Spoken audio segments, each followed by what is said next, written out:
बिस्मिल्लाहिर्रहमानिर्रहीम।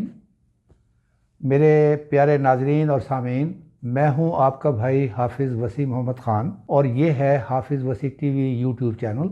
आज का प्रोग्राम बारिश के बाद हमने अपनी गंदम को कैसे संभालना है उसके बारे में है। लेकिन उससे पहले मैं गुजारिश करूंगा कि हमें आपकी जान और आपकी सेहत ज़्यादा अजीज़ है। ओमिक्रॉन का पूरे पाकिस्तान पर हमला है, लिहाजा आप जहां भी जाएं और कुछ नहीं कर सकते तो दो काम आप ज़रूर कर सकते हैं। एक, डिस्टेंस बरकरार रखें और एक, मास्क का इस्तेमाल ज़रूर करें।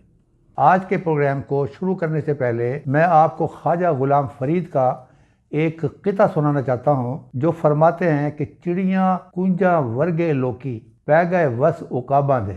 अब मुश्किल पंजाबी है तो मैं उर्दू में तर्जुमा करता हूँ कि कुंजों और चिड़ियों जैसे मासूम आदमी शिकरों के हाथों में फंस गए हैं और यार फरीदा किथे टुर गए मौसम सुर्ख गुलाबा दे। के यार फरीद, वो कहाँ इंसानियत चली गई, वहाँ कहाँ मासूमियत चली गई, वो मोहब्बतें किधर चली गई। ये इस बात का रोना बिल्कुल आज के हालात के मुताबिक है। मैं जब शाम को पाकिस्तान के टीवी चैनल देखता हूं तो मैं देखता हूं कि प्राइम टाइम पर ला यानी बहस हो रही होती है और मुझे वो किताब का पढ़ा हुआ वाक़या याद आता है कि घर जल रहा है और घर वाले आपस में लड़ रहे हैं कि ये आग तुमने लगाई है और दूसरा कह रहा है कि ये आग आपने लगाई है, लेकिन उनमें से कोई भी उस आग को बुझाने की फिक्र नहीं करता। तो मैं अभी ये समझता हूँ कि इस वक्त जो किसानों के साथ खाद के मामले में हाथ हो रहा है कि जब हम मिनिस्ट्री ऑफ फूड सिक्योरिटी की बात सुनते हैं तो वो कहते हैं कि वाफर मिकदार के अंदर खाद पाकिस्तान में मौजूद है और इसकी कोई शॉर्टेज नहीं है। प्रॉब्लम क्या है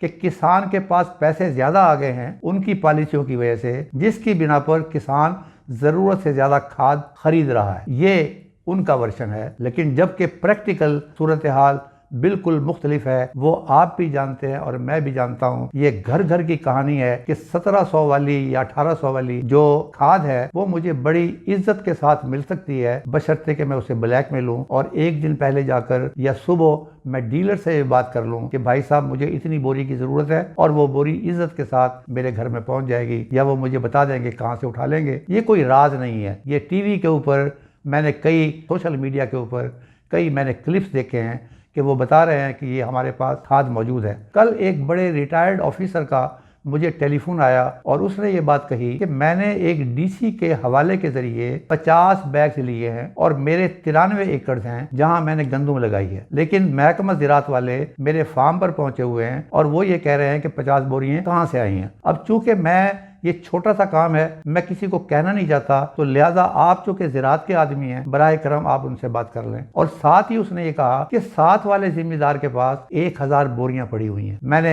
मुताल्लिका आदमी से बात की तो उसने कहा कि जी ये 50 बोरियों का हम थोड़ा बहुत जुर्माना करके छोड़ देते हैं। और मैंने जब पूछा कि वो साथ वाला जिम्मेदार की जो कहानी है 1000 बैग्स वाली, वहां पर आप क्यों नहीं जाते, तो उसने बड़ा तारीखी जवाब दिया और आप सब लोग इस बात से वाकिफ होंगे कि वो क्या कहना चाहता था। उसने कहा कि जो उस जिम्मेदार ने कुत्ते रखे हुए हैं, जब हम जाते हैं वो कुत्तों को छोड़ देता है। नंबर 2, अगर किसी तरीके से हम उसके पास पहुंच जाते हैं तो साथ ही बेशुमार टेलीफोन आने शुरू हो जाते हैं और वो आदमी ये कहता है जिसका इम्कान कभी है कि कल को वो हमारा तबादला करवा देगा। तो ये इस सूरत हाल के अंदर मैंने ये ख्वाजा गुलाम फरीद का ये किता आपको सुनाया है कि चिड़ियां कुंजा वर्गे लोकी पै गए वस उकाबा दे, यार फरीदा किथे टुर गए मौसम सुर्ख गुलाबा दे। अब आज का प्रोग्राम जो है वो इस बात पर है कि मेरे बेशुमार किसान परेशान हैं कि उनकी गंदम की फसल की बढ़ोतरी उस तरीके से नहीं हो रही है जिस तरीके से होनी चाहिए थी, और उसका फायदा कुछ लोग उठा रहे हैं ये कहकर कि रस्त आ गई है और बेड़ा गर्क हो गया है और बर्बाद हो गए हैं। तो मैं उनको बताना चाहता हूं कि वजह क्या है। देखिए, अब ये जो बारिशों से पहले जो टाइम था और जो फरास्ट आई है, इससे पहले मोस्टली लोगों ने जिनकी फसलें ज़रा ज़्यादा ख़राब नज़र आती हैं उन्होंने हर्बिसाइड का इस्तेमाल किया और साथ में फरास्ट भी आई। उसके नतीजे के अंदर पत्ते पीले हो गए, उसके नतीजे में पत्ते तुड़मुड़ हो गए, उसके नतीजे के अंदर पत्तों पे कुछ निशान धब्बे से नजर आने शुरू हो गए। और ये टिपिकली हर्बिसाइड डैमेज कहते हैं इसको और फ्रॉस्ट इंजरी कहते हैं, और ये दोनों चीजें आपस में मिल गई और उसके नतीजे के अंदर ये आपको कैफियत नजर आती है। अब जिन लोगों ने बेड सोइंग पर गंदम लगाई है उनको कोई मसला नहीं। ये मसला ज्यादा उन जगहों पर है जहां फ्लैट सोइंग हुई है, फ्रास्ट हुई है, हर्बिसाइड का डैमेज है। और हर्बिसाइड का डैमेज इसलिए भी हुआ है कि हर्बिसाइड के बारे में कहा जाता है कि तर वतर में काश्त करें। तर वतर में काश्त करने का मतलब यह है कि अब हर रोज ये वतर जो है खुश्क होता जाएगा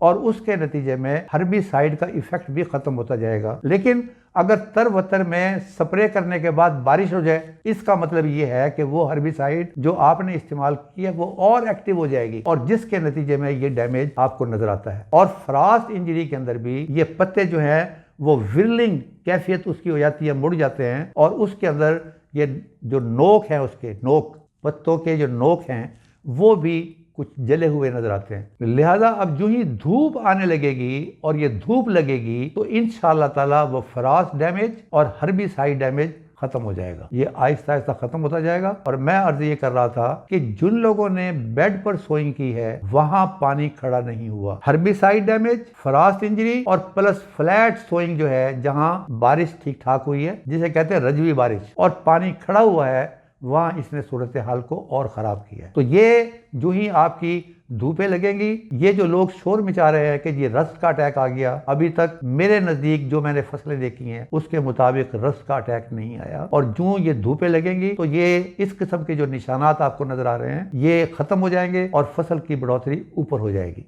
अब आपने क्या करना है, खाद आपको मुकम्मल मिली या नहीं मिली, ब्लैक मिली है या थोड़ी डाली है, अब ये एक डैमेजिंग इफेक्ट है आने वाली पैदावार के ऊपर। अब हम इसको क्या कर सकते हैं, पूरा हमें इसकी तरफ गौर करना चाहिए। और मेरे नजदीक इसका हल ये है कि आप जो आपका फर्टिलाइजेशन प्लान है आप उसको फौरी तौर पर जारी रखें। जो ही ये धूपें लगती हैं और इसका असर खत्म होता है और आप फिर पानी देना शुरू करते हैं तो उस फर्टिलाइजेशन प्लान पर अमल करें। एट द सेम टाइम उसी के साथ साथ आपने तुरगाब जमा 2% यूरिया इसका आप स्प्रे करें। इसके नतीजे में पिछला डैमेज भी रिकवर हो जाएगा और फसल जो है वो दोबारा बढ़ोतरी की तरफ आ जाएगी। ये आप ये भी कर सकते हैं कि तुरगाब के साथ NPK लिक्विड फॉर्म में जो मिलती है उसको मिलाकर भी स्प्रे कर देंगे। तुरगाब उसके इफेक्ट को दुगना कर देगी और इस तरीके से आपकी फसल अच्छी हो जाएगी। मुझे एक बात का डर जरूर है कि जब आपको अपने काम की बजाय किसी और फटीक में डाल दिया जाए, मुसीबत में डाल दिया जाए, तो हमेशा फसल की पैदावार मुतासिर होती है। मेरा किसान, खास तौर पर छोटा किसान, वो भागता फिरता रहा है एक एक बोरी दो दो बोरी के लिए। इसका मतलब ये है कि वो फसल के साथ उस तरह इंसाफ नहीं कर सका जिस तरह उसको इंसाफ चाहिए था। अब हमने इस कमी को पूरा करना है और उस कमी को पूरा उसी तरीके से किया जा सकता है जो मैंने आपके सामने बताया है। लेकिन एक बात याद रखें, ये मेरा ईमान है और जो बात मैं कह रहा हूं उसका हवाला कुरान मजीद है। इन्ना माल उसरी युसरा, इन्ना माल उसरी युसरा, इन्ना माल उसरी युसरा। हर अंधेरे के बाद रोशनी है, हर मुसीबत के बाद खुशी है, हर तकलीफ के बाद आपको खुशी मुयसर आएगी। ये जो सीजन चल रहा है इसमें मुझे नहीं लगता कि वो रिकॉर्ड पैदावार उधर की होगी, लेकिन एक बात का मुझे यकीन है कि आने वाले वक्त के अंदर आपको अपनी पैदावार की कीमत ज्यादा मिलेगी। आज मार्केट के अंदर गंदम की बात नहीं कर रहा हूं, मैं चौकर की बात कर रहा हूं। चौकर नहीं मिल रहा है। अभी आपकी फसल आने के अंदर पूरे 3 महीने बाकी हैं। आप अंदाजा करें इन 3 महीनों में क्या कैफियत होगी। और चूंकि इंटरनेशनली कीमत गंदम की बहुत ज्यादा बढ़ गई है, अभी एक वीडियो क्लिप चल रहा है जो आप देख रहे हैं कि यूक्रेन से किस किस्म की गंदम इस मुल्क में आई है पर टन पे। ये यूक्रेन के अंदर और रशिया में इस गंदम को आग लगाई गई इंसेक्ट्स की वजह से। इसके अंदर बैक्टीरिया था, इसको वहां आग लगाने के बजाय एक्वायर किया गया $20 पर टन के ऊपर लेबर रेट पे। ये मुझे जरा शॉपर दें जो आप दिखा रहे थे इसका। ये गंदम ये हमने डायरेक्ट यहाँ से हासिल किया है। ये आज से यूक्रेन वाली यूक्रेन गंदम है। ब्राजील की फिर बेहतर है, ये यूक्रेन की है। मेजोरिटी जो है इनकी यूक्रेन इंपोर्ट है। इस गंदम का, अच्छा सुनिए, इस गंदम को जब इन्होंने लिया तो उसके बाद इन्होंने लेबोरेटरी कराई। ये है उसकी लेबोरेटरी रिपोर्ट कि ये ट्रेडिंग कॉर्पोरेशन ऑफ पाकिस्तान की गंदम जो है किसी भी बैक्टीरिया से खाली है, इसको खाया जा सकता है, ये खाने लायक है। और गवर्नमेंट की तरफ से उस क्लिप की कोई डिनाइल या उसकी तरदीद नहीं आई है। तो ये अच्छी गंदम की कीमत भी आपको अच्छी मिलेगी। मुझे अल्लाह ताला की ज़ात पाक से यकीन है। आप अल्लाह ताला से दुआ करें आपकी पैदावार भरपूर हो। जो आप कर सकते हैं वो आप करें और अल्लाह ताला आपका मददगार होगा इंशाअल्लाह ताला। वमा अलैना इल्लल बलागुल मुबीन।